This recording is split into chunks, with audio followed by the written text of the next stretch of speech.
అదరకొట్టే కారం రంగు రుచి ఆచి కారం పొడి.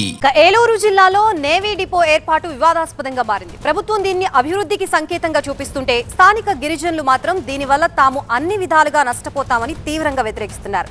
నేవీ యుద్ధ సామగ్రి డిపో ఏర్పాటుకి వ్యతిరేకంగా గిరిజనులు చేపట్టిన పాదయాత్రను పోలీసులు అడ్డుకోవడంతో ఉద్రిక్తత నెలకొంది. పోలవరం నియోజకవర్గం జీలుగుమిల్లి ప్రాంతంలోని వంకవారిగూడెం ఏరియాలో నేవీ ఆయుధ డిపోని ఏర్పాటు చేయాలని గత ప్రభుత్వంలోనే నిర్ణయించారు. దీనికోసం వంకవారిగూడెం పంచాయతీ పరిధిలో గ్రామాల్లో సుమారు 1166 ఎకరాల భూమి సేకరణకు ప్రయత్నించారు. అయితే 2 సార్లు గ్రామ సభలు నిర్వహించిన స్థానికుల నుంచి తీవ్ర వ్యతిరేకత రావడంతో ఈ ప్రక్రియ ముందుకు సాగలేదు. కూటమి ప్రభుత్వం అధికారంలోకి వచ్చాక కూడా ఈ ప్రయత్నాలు ఫలించలేదు. ఆయుధ డిపో ఏర్పాటు వల్ల ఎలాంటి అభివృద్ధి జరగదని, గిరిజనులకు చెందిన వేలాది ఎకరాల భూమి నేవీ చేతిలోకి వెళ్లిపోతుందని, గ్రామాలే ఖాళీ చేయాల్సి ఉంటుందని గిరిజనులు ఆందోళన చెందుతున్నారు. డిపో ఏర్పాటైన తర్వాత చుట్టుపక్కల కిలోమీటర్ల మేర ఆంక్షలు, నిర్బంధాలు కొనసాగుతాయని, సొంత గ్రామాలకి వెళ్లాలన్నా తనిఖీలు చేసే పరిస్థితి ఉందని ఆవేదన వ్యక్తం చేస్తున్నారు. ఈ డిపో వల్ల ఎలాంటి పొల్యూషన్ జరగదని ప్రజాప్రతినిధులు చెబుతున్నారు. ఏజెన్సీ ప్రాంత ప్రజలకి ఉపాధి అవకాశాలు లభిస్తాయని, కేంద్రీయ విద్యాలయం లాంటి విద్యా సంస్థలతో పాటు ఆసుపత్రులు అందుబాటులోకి వస్తాయని, ఏజెన్సీ ప్రాంతం మరింత అభివృద్ధి చెందుతుందని చెబుతున్నారు. అయినా సరే గిరిజనులు వెనక్కి తగ్గడం లేదు. తమ మనోభావాలకి వ్యతిరేకంగా నేవీ డిపో ఏర్పాటుపై ముందుకు సాగితే ప్రజాయుద్ధం తప్పదని గిరిజనులు హెచ్చరిస్తున్నారు. ప్రస్తుతం అంశానికి సంబంధించి మనకి పూర్తి అప్డేట్స్ ఇవ్వడానికి ఏలూరు నుంచి మా ప్రతినిధి రవి సిద్ధంగా ఉన్నారు. రవి, ఈ నేవీ డిపోకి సంబంధించి గిరిజనులు ఒక వర్షం చెప్తున్నారు అండ్ అధికారులు ఒక వర్షం చెప్తున్నారు. మరి ఇది కార్యరూపం దాల్చుకునే పరిస్థితులు కనిపిస్తున్నాయా?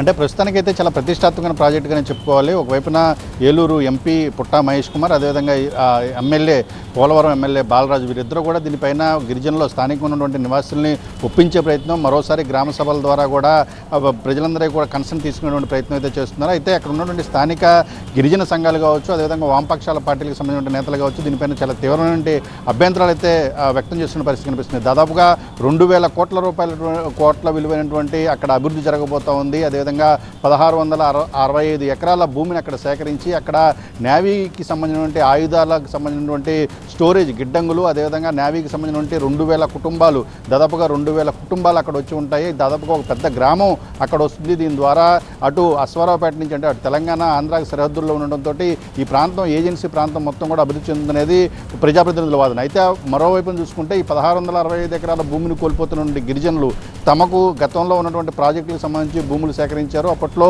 దీనికి సంబంధించి ఇస్తానటువంటి నిధులు ఇవ్వడంలో చాలా తీవ్రమైన జాప్యం జరిగింది. అదేవిధంగా ఉద్యోగాలు కానీ ఇతర హామీలు కానీ ఏవి నెరవేరని సందర్భంలో తమకు మరోసారి అన్యాయం జరుగుతుంది, ప్రతిసారి కూడా గిరిజనుల భూములు కోల్పోవలసి వస్తుందనే ఒక వాదన అయితే గిరిజన సంఘాల నుంచి వ్యక్తమవుతున్న నేపథ్యం. అయితే ఈ మొత్తం వ్యవహారం మీద చాలా తీవ్రమైన ప్రతిఘటన అయితే ఈ రోజున వామపక్ష పార్టీలు ఒక భారీ ర్యాలీకి సిద్ధమయ్యాయి. వంకవారిగూడు నుంచి ర్యాలీ చేపట్టేందుకు ప్రయత్నించిన సందర్భంలో వామపక్ష పార్టీలను పోలీస్ 30 యాక్ట్ అమల్లో ఉంది. అదేవిధంగా ఈ నిరసన ప్రదర్శనకు అనుమతి లేదని అడ్డుకోవడంతో పోలీసులకు ఆందోళనకారులకు మధ్య కూడా ఒక ఉద్రిక్త వాతావరణం, అదేవిధంగా తోపులాట కూడా జరిగిన పరిస్థితి. అయితే మరోపైన కొద్దిసేపటి క్రితమే పోలవరం ఎమ్మెల్యే బాలరాజు కార్యాలయం నుంచి ఒక ప్రకటన విడుదల చేశారు. అసత్య ప్రచారాలతోటి అభివృద్ధిని అడ్డుకోవద్దు, ఏదైతే గిరిజన ప్రాంతం, ఏజెన్సీ ప్రాంతంలో చాలా వెనకబడినటువంటి ప్రాంతం, ఈ ప్రాంతం అభివృద్ధి చెందాలంటే ఖచ్చితంగా కూడా పూర్తి స్థాయిలో ఇక్కడ ఈ నేవీకి సంబంధించినటువంటి ఒక ప్రాజెక్టు వస్తే ఖచ్చితంగా కూడా పోలవరం ఏజెన్సీ ప్రాంతం అభివృద్ధి చెందుతుంది. ఇది ఏలూరు జిల్లాలో తలమానికంగా అవుతుంది. ఇక్కడ కేంద్రీయ విద్యా సంస్థలతో పాటు మంచి ఆసుపత్రులు, అదేవిధంగా ఒక ఉద్యోగస్తులు ఉన్నటువంటి క్వార్టర్స్, అదేవిధంగా వ్యాపారాలు కూడా అభివృద్ధి చెందుతాయి. గిరిజన భూములకు కూడా మంచి వాల్యూ వస్తుందనే విధంగా కూడా ఒక ప్రకటన అయితే విడుదల చేశారు.